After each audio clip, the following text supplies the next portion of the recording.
Flemington, répondez. On vient de nous signaler un vol à main armée à la Commonwealth Bank sur Racecourse Road. Des coups de feu ont été tirés.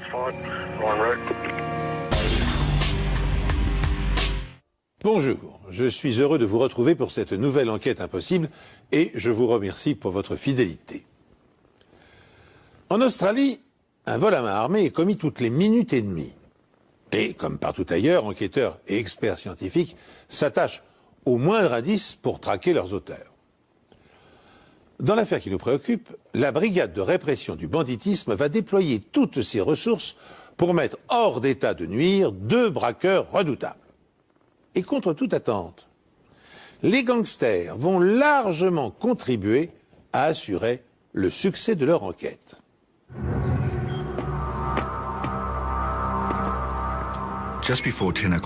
Un peu avant 10 heures, un camion de transport de fonds s'est arrêté devant un guichet automatique de banque à Flemington, dans la banlieue de Melbourne.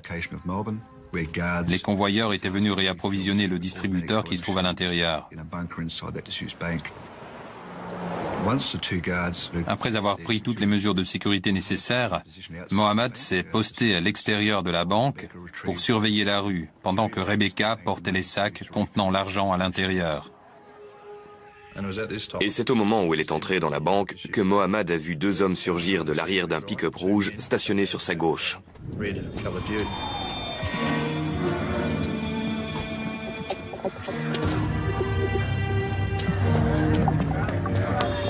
Les 2 hommes étaient armés et portaient des cagoules.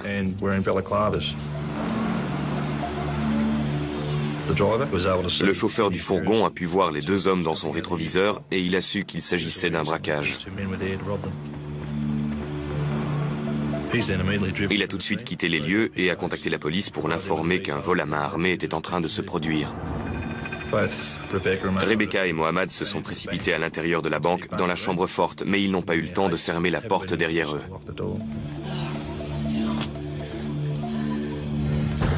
Donne-moi le fric! Un des voleurs a ouvert la porte. Donne-moi l'argent, je te dis! Le premier coup de feu a été tiré par l'un des malfaiteurs. File le fric! Il a menacé les 2 convoyeurs pour qu'ils lui donnent l'argent qui se trouvait dans les sacs à l'intérieur de la chambre forte. Mohamed et Rebecca ont fait feu pour se protéger.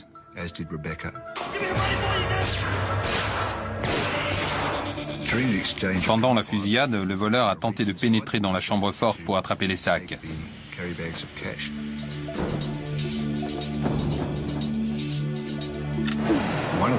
L'une des balles est passée si près de la tête de Mohamed qu'il a pu sentir la chaleur du projectile qui fusait.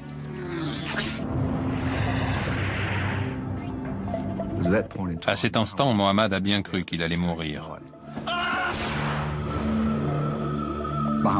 Mohamed s'est aperçu qu'il ne lui restait plus qu'une balle dans son arme. Il savait qu'à la première occasion, il devrait tirer sur l'homme cagoulé.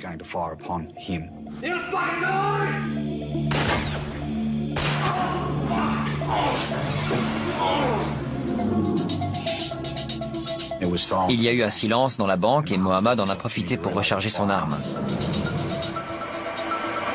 Et l'un des criminels lui a crié qu'il allait mourir pour avoir osé faire ça. Tu vas mourir, mec!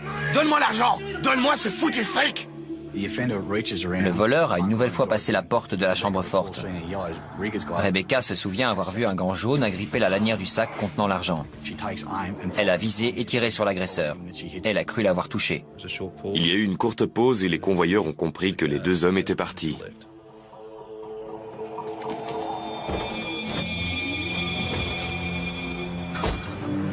Ils sont sortis à temps pour voir le pick-up rouge partir sur Racecourse Road. Mohamed a essayé de relever la plaque d'immatriculation, mais ils étaient déjà trop loin. On a 2 criminels armés. On pense que l'un d'entre eux a été touché 2 fois, probablement à l'avant-bras. Le braquage d'une extrême violence s'est déroulé en quelques minutes. Faisant preuve d'un sang-froid exemplaire, les convoyeurs de fonds ont rempli leur mission sans défaillir. Des experts de la police scientifique se rendent immédiatement sur les lieux pour recueillir les premiers indices. Si Rebecca a touché à 2 reprises l'un des agresseurs, il a sans doute laissé sa carte de visite sur le sol de la banque. À l'extérieur de la banque, il y avait 2 morceaux de bois sur la route et on a pu y relever un peu de sang. Il y avait aussi des gouttes de sang sur le carrelage juste à l'entrée de la banque. J'ai prélevé un échantillon pour faire un test ADN qui pouvait nous permettre d'identifier le criminel. On savait qu'on avait affaire à des criminels expérimentés. Mais avec un peu de chance, cette personne serait enregistrée dans nos fichiers.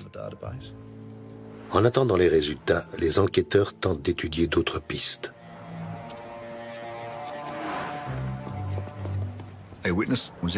Un témoin passait à vélo sur Racecourse Road au moment du braquage. Il a vu 2 hommes cagoulés et armés se précipiter à l'intérieur de la banque.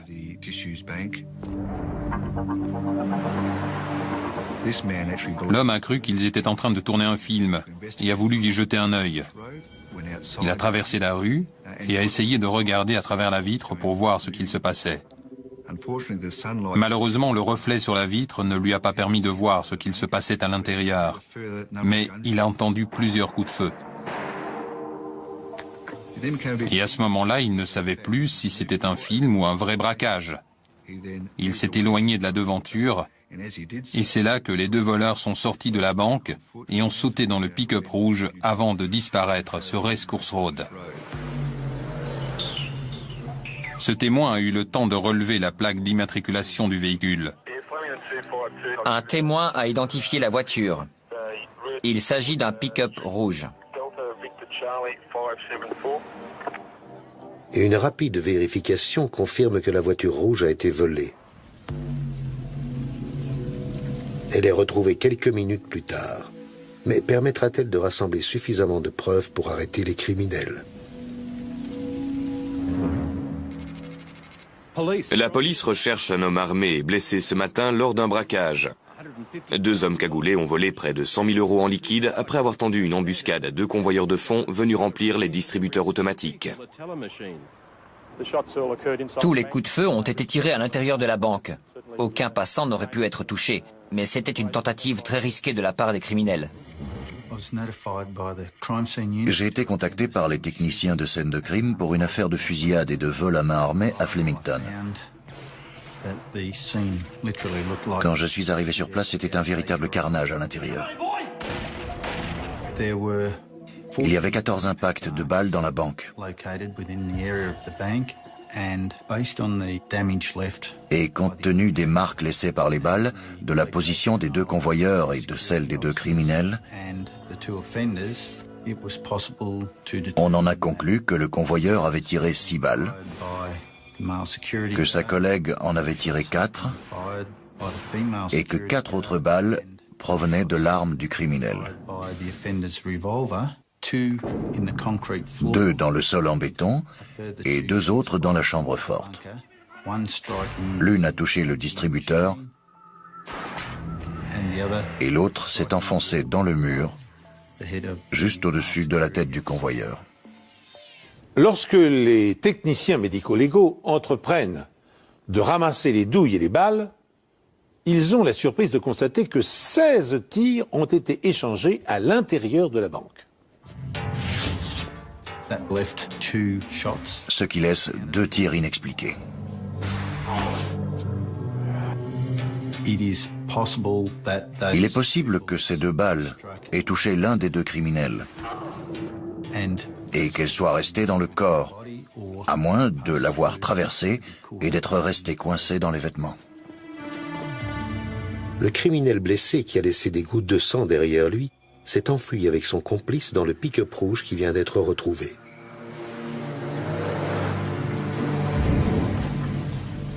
On a localisé la voiture, elle est en feu sur Mulgrave Street.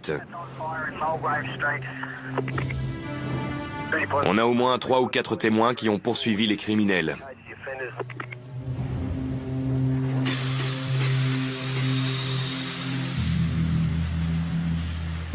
Quand on est arrivé sur Mulgrave Street, un témoin est venu nous dire qu'il passait sur Racecourse Road au moment du braquage. Il a dit avoir vu les 2 criminels quitter la banque et sauter dans un pick-up rouge. C'est alors qu'il a décidé de faire demi-tour et de les suivre. Il les a suivis dans Eastwood Street, puis dans Mulgrave Street. À un moment, il a voulu percuter leur véhicule, mais il s'est ravisé en voyant qu'ils étaient armés.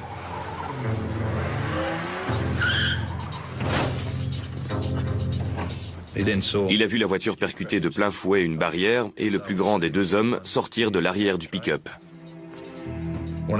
L'autre homme a retiré sa cagoule, mais le témoin était trop loin pour pouvoir faire une description détaillée de son visage.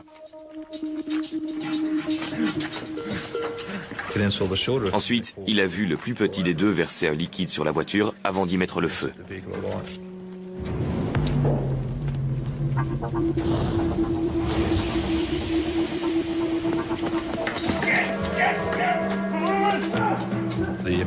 Au bout de quelques mètres, il a fait demi-tour et s'est précipité vers la voiture pour récupérer ce qui semblait être un sac.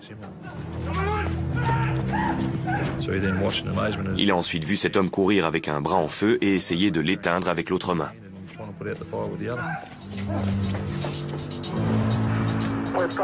Deux criminels à pied se dirigent vers le sud dans une ruelle perpendiculaire à Mulgrave Street. En mettant le feu à la voiture, les agresseurs voulaient détruire toutes les preuves. Malheureusement pour eux, le feu n'a pas...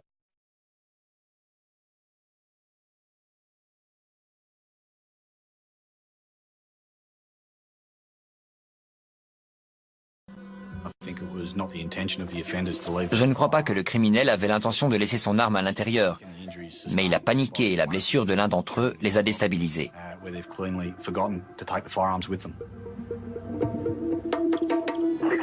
Il y a des taches de sang dans la ruelle. Nous demandons la permission de suivre les traces plutôt que de faire appel à la brigade cynophile. Permission accordée. Là où la voiture s'est encastrée dans la barrière, il y avait une ruelle qui partait vers le sud. Elle traversait Smith Street. Et dans cette ruelle, il y avait des traces de sang qui indiquaient que l'un des criminels saignait. Et vu la quantité et la nature des traces, on a su que sa blessure était grave. On a prélevé un échantillon de ce sang pour faire des tests ADN. Les traces de sang se sont mystérieusement interrompues dans Smith Street, ce qui voulait dire qu'ils avaient pris la fuite dans un autre véhicule. Il y a une mare de sang, il semblerait qu'ils se soient arrêtés quelques secondes avant de voler une autre voiture. Le jour du braquage, on a été contacté par la brigade criminelle. On m'a envoyé à une adresse sur Smith Street à Flemington. Un témoin avait vu les deux criminels courir dans une ruelle et monter dans une voiture garée juste devant chez elle. J'ai une description basique des deux hommes. L'un d'entre eux fait environ 1,85 m. Elle m'a dit avoir vu deux hommes. L'un d'entre eux portait une cagoule. L'autre était à découvert et elle a pu voir son visage. L'autre fait environ 1,73 m de corpulence moyenne. Il approcherait de la quarantaine et serait brun aux cheveux courts. Je lui ai posé des questions pour faire un portrait robot de cet homme qui ne portait pas de cagoule. On a reproduit son visage à la manière d'un puzzle. On commence avec les parties les plus caractéristiques du visage, celles dont peut se souvenir le témoin, que ce soit la coiffure, la forme de la mâchoire. Ensuite, on essaie de rassembler les pièces du puzzle pour aboutir à un visage complet. La création d'un portrait robot par ordinateur est un travail délicat qui peut prendre quelques heures ou une journée entière. Or, les enquêteurs travaillent dans l'urgence, il est essentiel pour eux de rassembler le maximum d'informations avant que les braqueurs n'aient le temps de disparaître et de se terrer dans un abri. C'est pourquoi ils concentrent toute leur attention sur le deuxième élément dont ils disposent, la plaque d'immatriculation du second véhicule relevée par un témoin oculaire. À toutes les unités, on a la description du second véhicule volé. La plaque d'immatriculation est OVV 442. Il s'agirait d'un break blanc des années 80. Mais les informations correspondraient à une berline de 83 provenant d'un garage de Benalla. On a commencé à se demander si les plaques avaient été volées, parce que toutes les informations qu'on obtenait étaient fausses. Ça nous a conduit à faire des recherches plus poussées et à trouver des variantes de la plaque d'immatriculation avec les chiffres et les lettres qu'on nous avait fournis. C'est comme ça qu'on a obtenu des informations sur un break qui avait été volé dans la région de Middle Park environ 3 semaines auparavant et dont la plaque était QVV 442.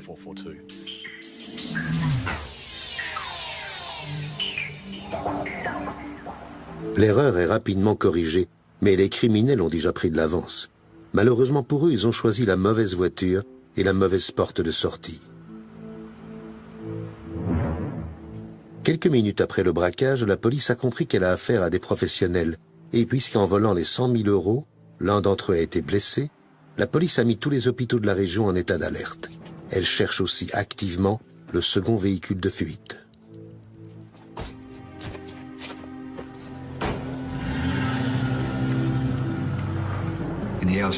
Dans les heures qui ont suivi le braquage, on a émis un avis de recherche pour le break immatriculé QVV 442.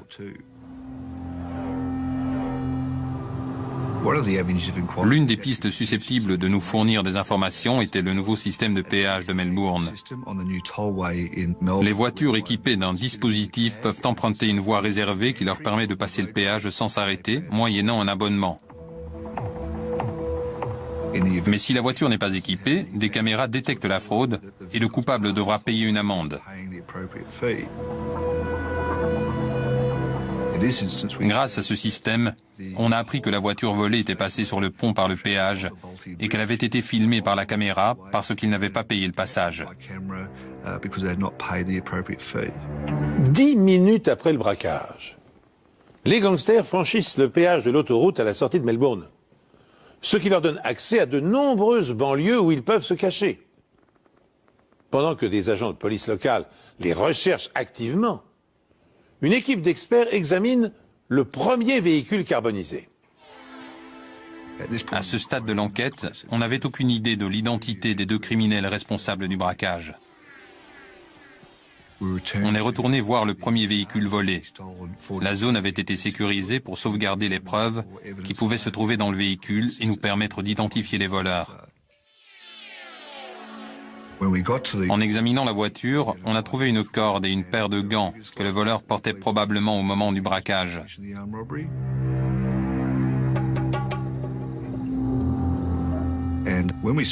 Et quand on a parlé au propriétaire de ce pick-up rouge, il nous a dit qu'il manquait des roues et des pneus et aussi que le reste d'armoire brûlée qui se trouvait à l'arrière du pick-up ne lui appartenait pas.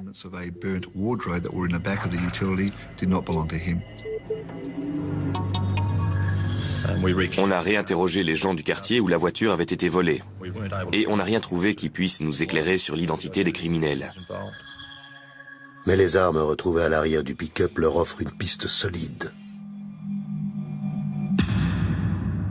Environ une semaine après le braquage, la balistique nous a contactés et nous a donné des informations sur les 3 armes à feu retrouvées sur Mulgrave Street avec le pick-up. Ils nous ont dit que 2 d'entre elles, le fusil de calibre 12 et celui de calibre 22, avaient le numéro de série effacé. En revanche, ils avaient réussi à relever le numéro du revolver et avaient découvert qu'il avait été utilisé au cours d'un braquage en janvier 2001. Soit 5 semaines seulement avant l'attaque de la banque à Flemington. Les convoyeurs et les clients de la banque ont été obligés de se coucher sur le sol sous la menace d'une arme quand les voleurs se sont emparés d'un camion blindé à Toorak. Le braquage a été commis de la même façon, dans le sens où les 2 convoyeurs étaient sur le point de réapprovisionner un distributeur de Toorak quand ils ont été pris en embuscade par 2 voleurs armés. Ils ont été contraints de se coucher sur le sol et les criminels en ont profité pour leur voler une arme, ainsi que l'argent destiné au distributeur. Quand on a découvert que le revolver utilisé dans le braquage de Flemington avait été volé à un convoyeur lors du précédent braquage, on a su qu'on avait affaire à des criminels qui avaient au moins commis 2 actes de ce genre. Leur intuition est la bonne. Tout comme l'arme, le sang retrouvé devant la banque de Flemington est lié à un autre vol, une affaire non résolue depuis 5 ans. Il s'agissait d'un cambriolage pendant lequel les deux criminels avaient pénétré dans un centre commercial après sa fermeture.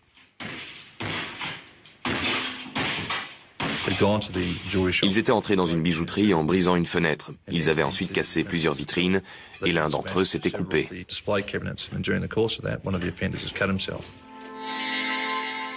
Sur le terrain, les enquêteurs responsables de l'affaire ont relevé un échantillon de sang. Le cambriolage de la bijouterie avait été parfaitement préparé et exécuté.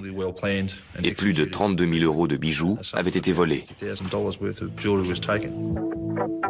Le problème est que même si les enquêteurs savent que le sang retrouvé à la bijouterie et celui de Flemington appartiennent à la même personne, aucun criminel n'est ressorti du fichier ADN. La bonne nouvelle, c'est que maintenant le portrait robot est terminé. On a transmis le portrait robot ainsi que les détails du braquage à toutes les polices de Victoria, ainsi qu'à tous ceux qui s'occupent des affaires de braquage dans toute l'Australie.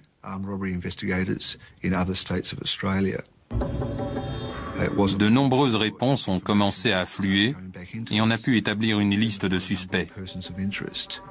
On a envoyé un email général en précisant qu'un des criminels avait été blessé et qu'il avait probablement besoin de soins. On a reçu des informations de la police locale de Rye sur un certain Brian Gardner qui avait besoin de soins.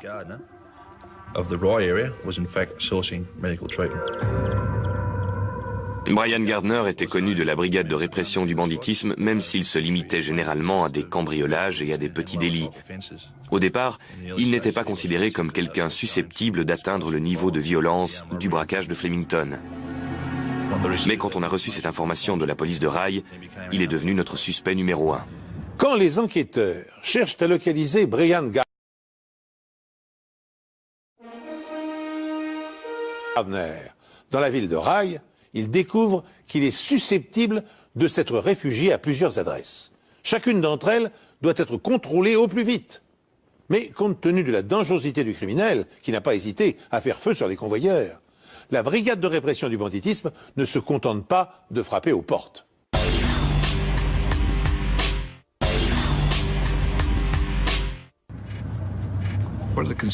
La brigade savait qu'elle recherchait un homme probablement armé, désespéré et blessé, et susceptible d'utiliser une arme pour ne pas se faire prendre.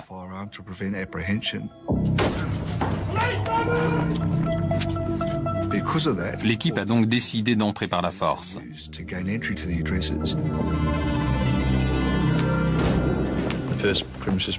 La première maison qu'on a fouillée était inoccupée. Et dans les 2 heures qui ont suivi, on a pénétré dans plusieurs autres maisons, sans succès. On n'a retrouvé Gardner nulle part.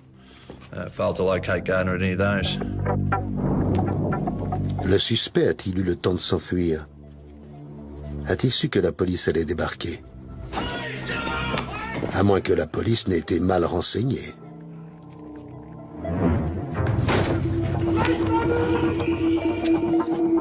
Les enquêteurs fouillent toutes les propriétés susceptibles d'abriter leur suspect numéro 1. Mais toutes leurs tentatives se soldent par un échec. On a cerné toute la zone autour de Rye pour s'assurer que toutes les sorties et tous les points d'accès de la ville étaient sous la surveillance de la brigade, au cas où Gardner apprendrait qu'on le recherche et qu'il tenterait de quitter la région. On a eu plusieurs autres adresses auxquelles on s'est intéressé. On a chargé des policiers de surveiller chacune de ces résidences pour voir si quelqu'un entrait ou sortait.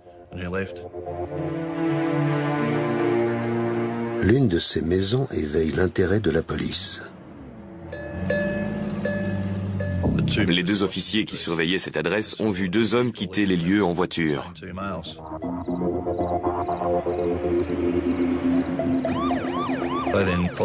Ils ont décidé de les suivre pour les intercepter quelques kilomètres plus loin. Ils ont ensuite demandé aux occupants de la voiture de sortir de leur véhicule. Ils les ont menacés de leurs armes, sachant que l'un de ces 2 hommes pouvait bien être Brian Gardner et qu'il était probablement armé.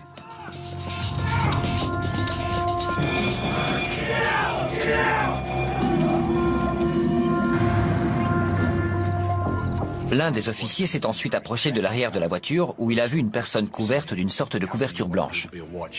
Il lui a également ordonné de sortir de la voiture, mais apparemment, il ne pouvait pas. Quand il a été une nouvelle fois menacé, le suspect a répondu qu'il ne pouvait pas bouger le bras. L'agent a identifié cette personne comme étant Brian Gardner. On avait enfin notre homme. Ils l'ont donc immobilisé avant de vérifier s'il était armé. Mais ils n'ont trouvé aucune arme. À ce stade, ils ont constaté que son bras droit était en écharpe et que son bras gauche était entièrement bandé. Ils l'ont sorti du véhicule et mis en état d'arrestation. Quand ils lui ont demandé comment il s'était blessé, il a répondu qu'on lui avait tiré dans le bras gauche, mais que la balle était ressortie. Il avait aussi pris une balle dans le bras droit, mais la balle avait dû y rester et lui casser l'os. Il leur a dit qu'il n'avait aucun plan quant à la façon de se soigner et qu'il espérait que ça se cicatriserait tout seul. Brian Gardner a immédiatement été conduit au Frankston Hospital, accompagné de 2 membres de la brigade criminelle. Pendant son hospitalisation, il a avoué aux enquêteurs avoir été blessé par un agent de sécurité, mais il n'a rien dit sur le braquage, ni sur l'endroit où se trouvait l'argent, ni sur l'identité de son complice. On était donc reparti à zéro et on avait besoin de preuves scientifiques pour le relier au crime. Les enquêteurs ont obtenu un échantillon de sang de Brian Gardner, ce qui devait permettre d'établir un profil ADN et découvrir si c'était bien lui qui avait laissé son sang à Flemington. Brian Gardner subit une opération au cours de laquelle une balle lui est retirée, mais elle a été entièrement déformée sous l'impact et ne pourra donc pas être utilisée comme pièce à conviction. Pendant que les enquêteurs attendent impatiemment les résultats des tests ADN, la maison de Gardner est passée au peigne fin. Au cours de cette fouille, on a trouvé un grand nombre d'antalgiques, de bandages et d'autres produits du même genre dans la chambre, et tous destinés à soigner ses blessures. Il y avait aussi une grosse moto dans son salon. Elle avait l'air neuve et ça pouvait être le signe d'un enrichissement récent. On a posé la question à sa femme qui nous a dit qu'ils avaient emprunté 16 000 € pour acheter cette moto. Vu le contexte, on a trouvé ça plutôt bizarre. On a parlé à l'ancien propriétaire de la moto qui nous a fourni un certain nombre d'informations. Il nous a dit que Gardner était venu chez lui pour acheter la moto 2 semaines environ avant le braquage.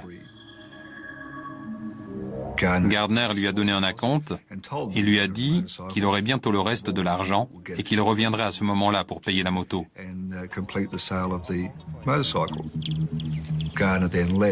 Et puis Gardner est reparti. 2 jours après le braquage, la femme de Gardner est allée chez le propriétaire de la moto pour payer les 16 000 € qu'il restait à verser.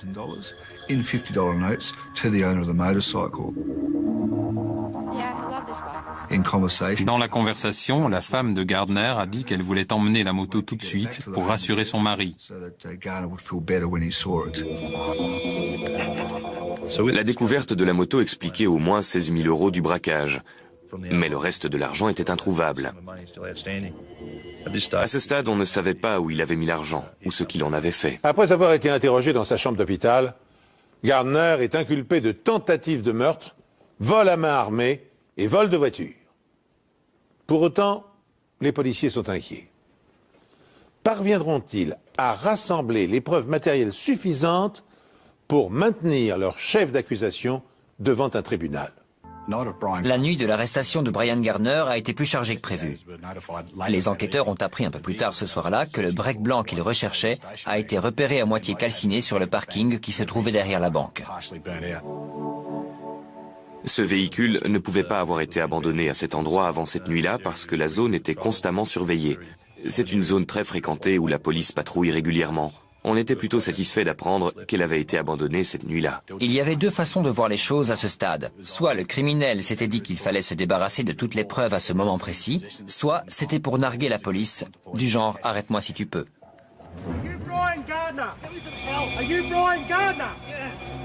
Brian Gardner, lui, est sous surveillance permanente à l'hôpital. tout comme le break blanc qui a été utilisé comme véhicule de fuite lors du braquage et qui vient d'être retrouvé, abandonné et partiellement brûlé dans un parking.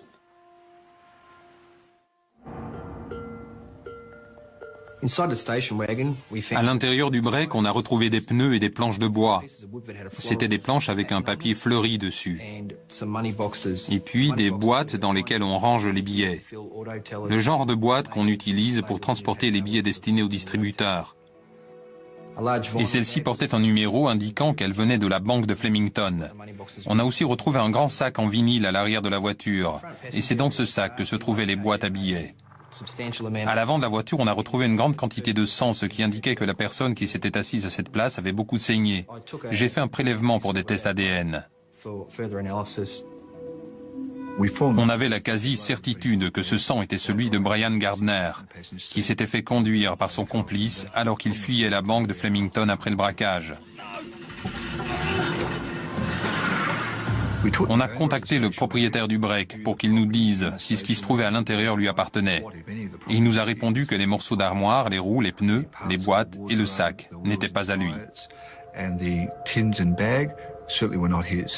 Quand on a contacté le propriétaire du break, on a également fait appel au propriétaire du pick-up rouge. Mais il nous a dit que les pneus qui se trouvaient à l'arrière du break étaient bien les siens.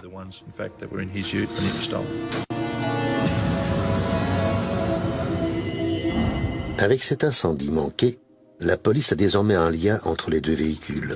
Et il y a de grandes chances pour que le sang retrouvé sur la scène de crime et celui de la voiture appartiennent tous les deux à Gardner.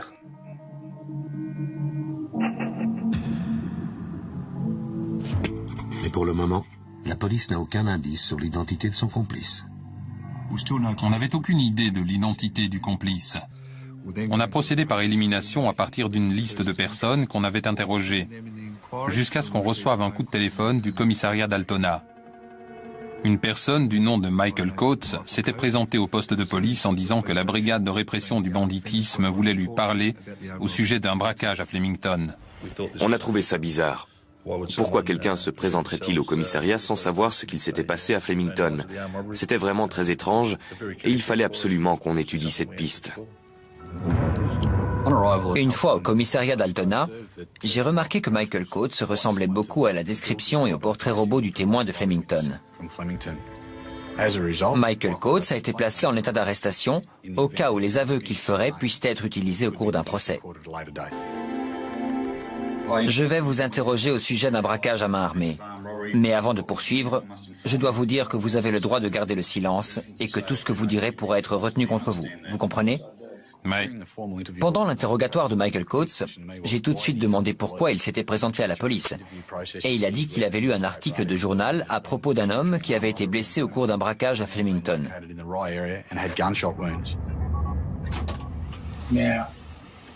Je suis de nature méfiante et je me suis dit que c'était peut-être quelqu'un que je connaissais et que, si c'était le cas, vous voudriez probablement me voir. Mais personne n'est venu me voir. Quelqu'un est venu à 9 h ce matin pour me dire que vous me cherchiez, alors je suis venu. Cette personne était un agent de police ? Non. Ok, on n'est pas là pour jouer aux devinettes, alors on aimerait bien comprendre. La personne du journal, c'était qui d'après vous ? Sans commentaire. Ok Michael, j'aimerais qu'on parle des raisons de votre arrestation. Le 25 janvier 2002, il y a eu un vol à main armée au guichet automatique de la banque de Flemington. Qu'est-ce que vous pouvez me dire là-dessus ? Sans commentaire. Êtes-vous impliqué dans ce braquage ? Sans commentaire. Connaissez-vous quelqu'un susceptible d'être mêlé à ce braquage ? Sans commentaire. Vous avez l'intention de répondre sans commentaire à toutes nos questions concernant ce braquage ? Exact. J'étais un peu déconcerté par cet homme qui s'était lui-même présenté à la police disant qu'il voulait nous parler et répondre à nos questions pour ensuite se servir de son droit de garder le silence.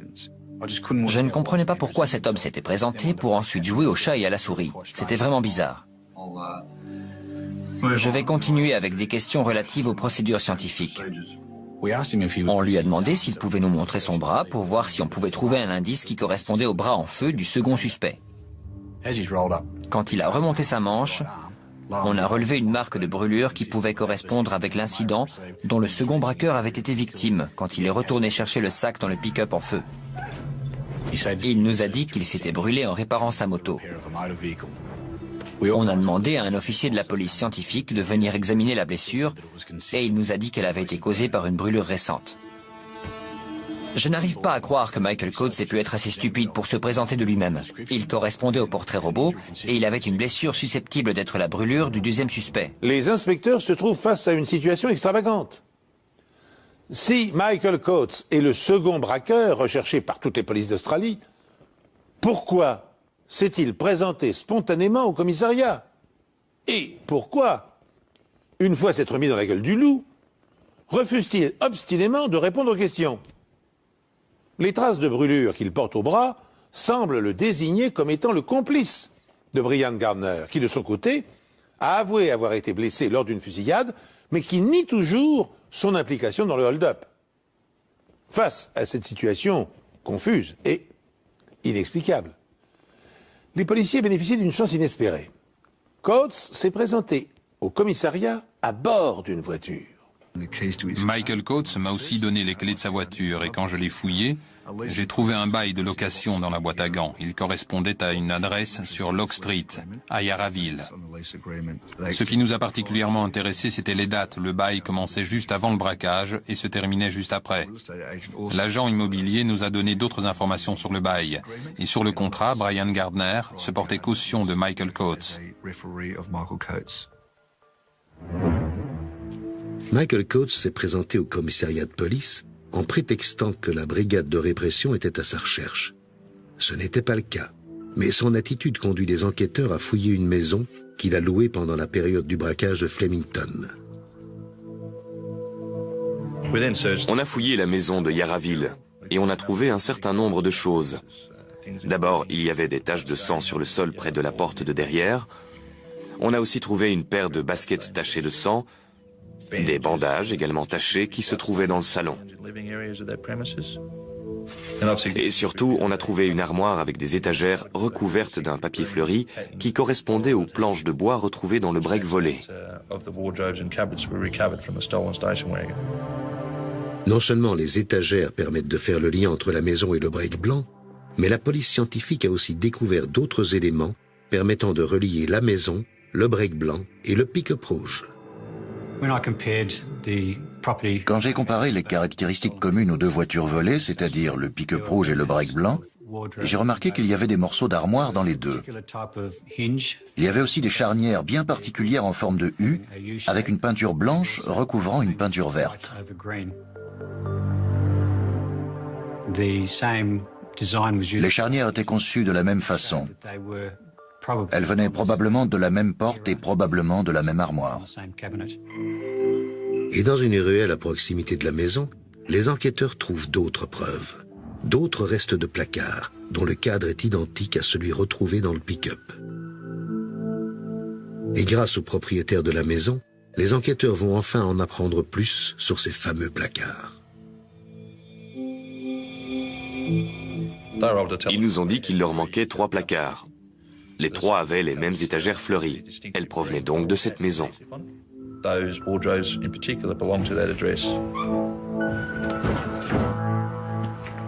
Au moment du vol, la maison était louée par Michael Coates. Tout concordait. Et les rapprochements ne s'arrêtent pas là. Dans le garage qui se trouve derrière la maison, on a trouvé un morceau de corde. Et on a tout de suite vu qu'il s'agissait de la même corde que celle retrouvée à l'arrière du pick-up rouge. Cette corde avait la même taille et la même structure que la corde retrouvée dans le pick-up. J'ai pu en conclure qu'il y avait de grandes chances pour que ce soit les mêmes. Dans le garage, les enquêteurs retrouvent également des traces de pneus. L'une d'entre elles correspond parfaitement avec les pneus du break. Mais cette voiture n'est pas le seul véhicule relié à la maison louée par Coates. Des membres de la brigade de répression du banditisme ont interrogé tous les habitants de Lock Street et ils ont pu trouver quelques témoins. L'un d'entre eux a repéré une berline jaune moutarde garée devant la propriété au moment où a eu lieu le braquage de Flemington. Il a également vu un homme prendre dans le coffre ce qui ressemblait à un étui de fusil avant de l'emmener à l'intérieur de la maison. Mais la description de cette personne ne correspondait pas à Brian Gardner. Et on a appris que Brian Gardner avait eu une voiture du même modèle et de la même couleur. En poursuivant nos recherches autour de Log Street, on a trouvé un cabinet médical. Et on a découvert que Michael Coates s'y était rendu plusieurs fois après le braquage.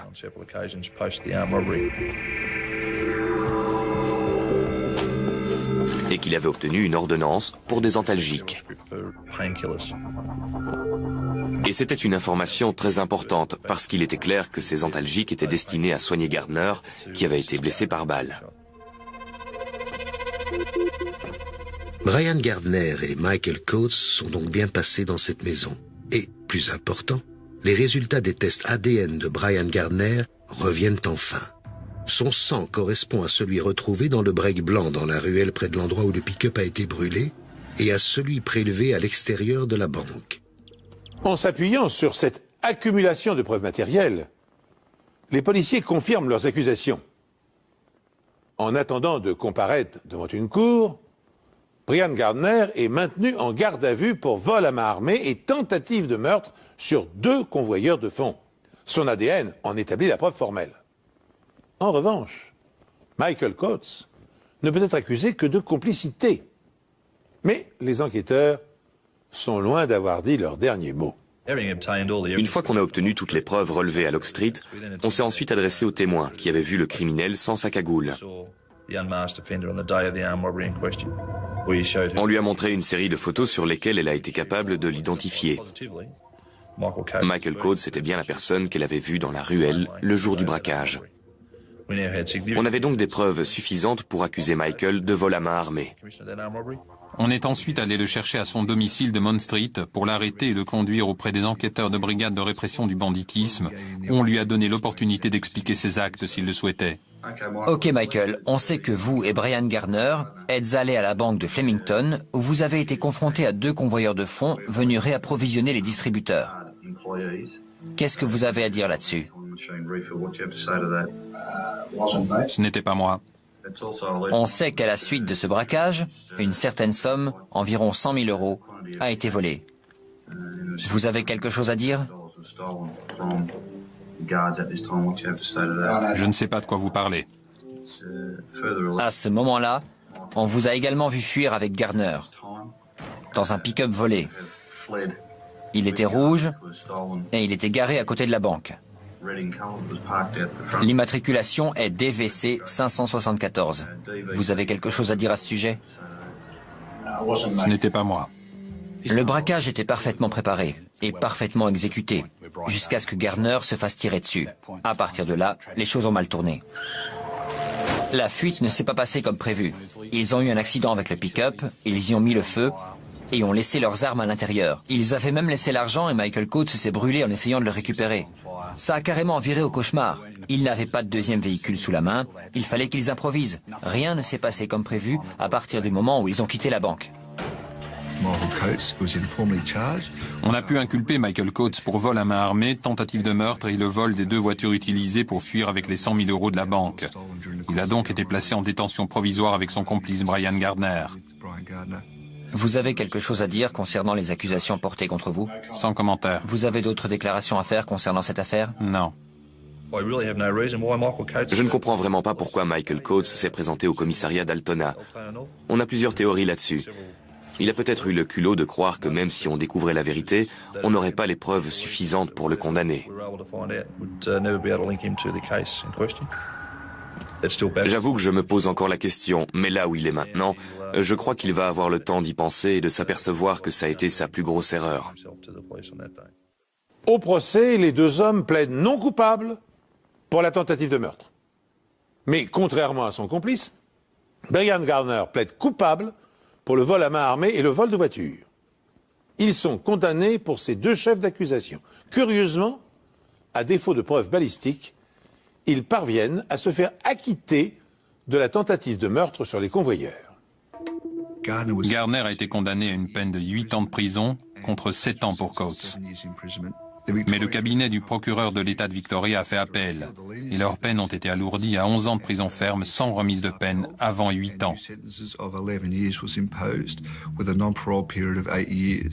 Coates et Gardner ne pourront pas espérer sortir de prison avant 2010.